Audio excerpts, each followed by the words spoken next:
बहुत शुक्रिया ज़फ़र अलवी साहब, आपने हमें टाइम दिया। हम आपसे एक दोड़ा सुनेंगे, उसके बाद हम मज़ीद मालूमात लेंगे आपसे। जी बिल्कुल।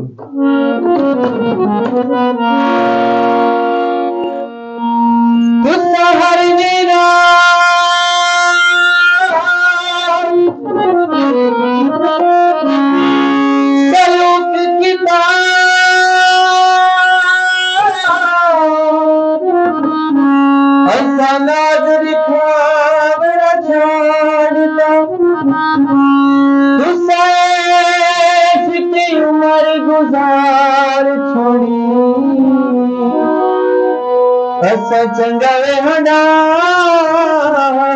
छोड़ दिता, हर दावती मंजूर की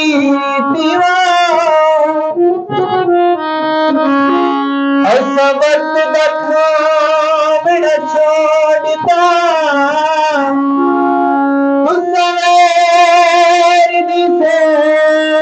पसंद की ऐसा वतन तेरा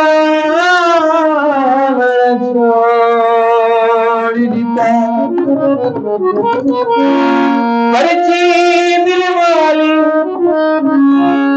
गल पकियानी गल करे,